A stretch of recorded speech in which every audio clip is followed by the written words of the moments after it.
Annoncé sur les panneaux de la commune, une conférence de l'Association pour la protection du patrimoine et de l'histoire, en collaboration avec le groupe archéologique Forez-Jarez.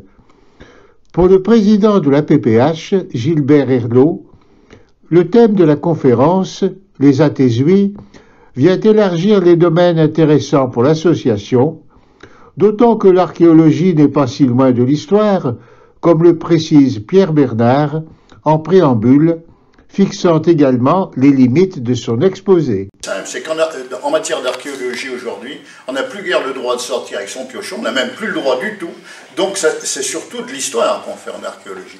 Et rien n'empêche à une société de patrimoine et d'histoire de s'intéresser aussi aux Gaulois et tout ça. Donc on a les mêmes publics. Un fil d'Ariane nous conduit de la pierre des trois évêques à Pline, qui serait venu dans la région. Je le soupçonne d'être venu à la pierre des trois évêques. Puis de Pline aux athésuis, en cherchant dans la littérature latine. Là, je suis allé fouiner dans mon petit gaffio de latin. Donc, dans mon petit gaffio, on a des athésuis. Et c'est un peuple de la Gaule narbonnaise. Pline le dit dans son livre 4, au chapitre 107. Il décrit cette racine, on la retrouve dans beaucoup d'autres dénominations, y compris en Italie. Avec Saint-Romain, Pierre Bernard découvre progressivement deux autres lieux relatifs aux Atheux, l'un près de Saint-Éan, l'autre en Ardèche, avant que la zone de présence des athésuis formant un triangle ne devienne un quadrilatère. Les Atheux, c'est un hameau, mais le village lui-même porte le nom. Là, Pierre Labauche est à côté des Atheux de Saint-Éan. Et puis ma rencontre avec les gens de l'Ardèche m'avait amené à repérer Saint-Jacques d'Aticieux. Donc j'avais un magnifique triangle rectangle. J'ai trouvé des textes avec toute une légende sur ces fameux athésuis. On dit c'est des paysans athésuis. Ah, j'ai dit ben, ça tombe bien, au lieu d'avoir un triangle rectangle, eh bien je vais avoir un carré long. En gros c'est le parc du Pilat et on sait que ça fait 65 000 hectares.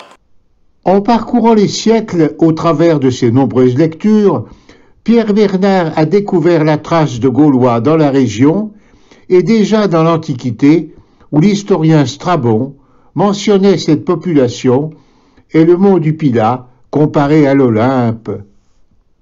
Cette montagne jouissait parmi les Gaulois d'une célébrité égale à celle de l'Olympe. Si nos athésuis sont des vathésuis, ça leur donne une bien autre fonction dans le Pilat. À la jonction des Arvernes, qui sont déjà une fédération, les Allobroges sont aussi une fédération, les Ségusiaves sont dans la fédération des Éduins, et on a un point de jonction avec une montagne. En reliant une autre source due à Guy Baruol avec le texte de Jean-Guillaume Duchoul, on peut imaginer que les athésuis faisaient partie d'un vaste ensemble de peuples avec un point central, le Pilat. Je souligne que la dénomination athésuie pourrait désigner une ethnie particulière, confère Pline dans sa géographie, ou une élite vouée à des rites religieux celtiques. De paysans atheux, c'est ainsi que s'appelaient les habitants des versants nord et nord-ouest du massif du Pilat. Pierre Bernard a trouvé bien d'autres traces des Gaulois dans la région, avec, à Saint-Bonnet-les-Oules, des poteries gallo-romaines. Je vous ai mis Saint-Bonnet-les-Oules parce que les oules, c'est pas des huiles comme certains l'ont cru, c'est bien des poteries. Hein. Mon ami Alain Robin, qui a d'ailleurs fait aussi une conférence ici sur les châteaux, m'a attesté que quand il était plus jeune, il avait, avec d'autres archéologues, fouillé dans les terres de Saint-Bonnet-les-Oules et qu'ils y avaient trouvé des poteries gallo-romaines. À Saint-Jacques d'Aticieux, les restes d'une mine creusée par les Gaulois. J'ai pas mis de photo, mais à côté, vous avez une commune sur laquelle il y a eu des mines. On sait qu'il y en a eu de creusées à l'époque gauloise. Le géologue m'a expliqué que, en fait, c'était celle des Gaulois qui étaient restées comme ça parce que l'extraction était différente. Donc ces traces sont bien des traces gauloises. Et à Sorbier, un long mur qui devait être un rempart. Eh bien, on ne parle pas d'un châtelard pour une c'est quoi. On a appelé ça un Briançon. Et dans une des rues qui amène à ce Briançon, on a la rue du Crépon, qui signifie une pierre remarquable. Justement, dans l'assistance, quelqu'un s'intéresse particulièrement aux pierres du Pilat.